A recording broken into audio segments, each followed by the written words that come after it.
আসসালামু আলাইকুম। সকালবেলা ১ম এ ডিমগুলো ধুয়ে নিচ্ছি। সিঙ্কের মধ্যে বেশি করে পানি ভরে সব ডিম এভাবে পানির মধ্যে ঢেলে নেওয়া যায়। এই পদ্ধতিটা যখন আমি জানতাম না তখন একটা, একটা করে আমি ডিম পানির মধ্যে রাখতাম। একদিন অনেক তাড়াহুড়ো ছিল তাই সেদিন আমি পানির মধ্যে এভাবে ডিমগুলো ছেড়েছি। তারপর দেখলাম যে বাহ! খুব সুন্দর পদ্ধতি তো। তারপর থেকে আমি এভাবে ডিমগুলো পানির মধ্যে ছেড়ে খুব সহজেই ধুয়ে নিই। আজকে একটু মার্কেটে যাব। মার্কেট থেকে এসে এই ডিম দিয়ে কেক আর আফলাতুন বানাবো। আমরা সীমান্ত সম্ভারে এসেছি। এখানে আমাদের ২ টো শোরুম আছে। মার্কেটটা খুব সুন্দর করে সাজিয়েছে। প্রতি বছরই সাজায়।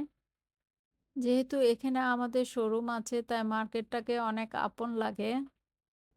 এই মার্কেটে প্রতি বছর মেহেদি উৎসব হয়। ফাউজিয়া ২ হাত ভরে মেহেদি পড়ে। আমরা কালকে ইনশাআল্লাহ আবার আসবো মেহেদি পড়তে। আমাদের মার্কেট থেকে বের হয়ে আমরা এসেছি সামনের মার্কেটে র‍্যাফেল স্কয়ারে। এটা হচ্ছে আপন জুয়েলার্স। ফাউজিয়া কানের দুল আর আংটি নিবে। ২ টা কানের দুল পছন্দ হয়েছে।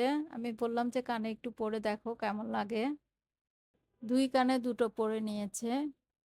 ফাউজিয়া বলছে যে, "আম্মা এখন বলো না কোনটা নিয়েছি। ঈদের ড্রেসের সাথে কানের দুলটা পরবো তখনই সবাই দেখতে পাবে কোনটা নিয়েছি আর দেখতে কেমন হলো।" কানের দুলটা চয়েস করে রেখে আংটি দেখতে এসেছি। এগুলো সব ডায়মন্ডের আংটি। মাশাআল্লাহ ফজার আঙ্গুলে সব আংটি অনেক সুন্দর লাগছে। পরে আমি বললাম যে, "ডায়মন্ডের আংটি আর কানের দুল মিলিয়ে অনেক অ্যামাউন্ট চলে আসবে। তুমি এবার ডায়মন্ডের আংটি নিও না। এমনি ২২ ক্যারেটের আংটিগুলো নাও।" এগুলো হচ্ছে ২২ ক্যারেটের আংটি। এখান থেকে ও একটা আংটি নিয়েছে।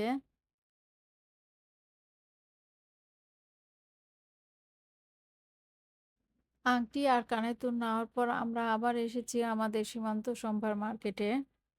হোম টেক্সের জিনিসগুলো সুন্দর কিন্তু প্রাইসটা একটু বেশি আমার কাছে মনে হয়। ৩ তলায় এই দোকানে দেখলাম অনেক ধরনের হিজাব আছে আর অনেক কালার আছে। ফাউজার একটা ওড়না লাগবে কিন্তু যেই ড্রেসের কালারে ওড়নাটা নিবো সেই ড্রেসটা আনতে ভুলে গিয়েছি।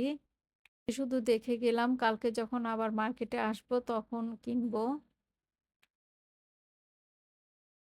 মার্কেট থেকে এসেই আবার কাজে লেগে পড়লাম। ডিমগুলো আমি আগেই ধুয়ে রেখেছিলাম। এখন ঝটপট কেক বানিয়ে নিচ্ছি। আজকে বানাবো মার্বেল কেক। প্রতিটা অকেশনে আমার বানানো একটা কেক টেবিলের উপরে থাকতেই হবে। এই একটা মাত্র জিনিস ফ্রিজের বাইরে রেখে ২-৩ দিন খাওয়া যায়। বাচ্চারা ঘুরে ফিরে টেবিল থেকে নিয়ে খায় আমার খুবই ভালো লাগে। কেকটা ওভেনের মধ্যে দিয়ে আমি আফলাতুন বানাবো। তার জন্য সবকিছু রেডি করে নিব। আফলাতুন বানাতে ঘি লাগবে তাই আমি ১ম এ ঘি বানিয়ে নিচ্ছি। বাটার দিয়ে ঘিয়ের রেসিপি আমার কুকিং চ্যানেলে আছে। আমার কুকিং চ্যানেলের নাম ইয়ামি ফুড বাই মোর্শেদা। আপনারা চাইলে দেখে নিতে পারেন। ঘি প্রায় হয়ে এসেছে আরেকটু হবে। আর এদিকে প্রায় কেকটাও হয়ে এসেছে। এখন কেকটা ওভেন থেকে বের করে নিব। এবার আফলাতুন বানিয়ে নিচ্ছি। এটার রেসিপিও আমার কুকিং চ্যানেলে আছে। আপনারা চাইলে দেখে নিতে পারেন। এই আফলাতুন খেতে খুবই মজা আর বানানো অনেক সহজ। আপনারা এবার ঈদে ট্রাই করতে পারেন। টাও হয়ে গিয়েছে। এখন এই আফলাতুন আর কেক ঠান্ডা করে নিব। তারপর আপনাদের কেটে দেখাবো। ১ম এ কেকটা কেটে দেখাচ্ছি ভিতরটা কেমন হয়েছে। এগুলো এখন পিস, পিস করে কেটে টেবিলের উপরে রেখে দিব। ২-৩ দিন ভালো থাকবে। এবার আফলাতুনটাও কেটে নিচ্ছি। সবাই ভালো থাকবেন। আজ এ পর্যন্তই। আল্লাহ হাফেজ।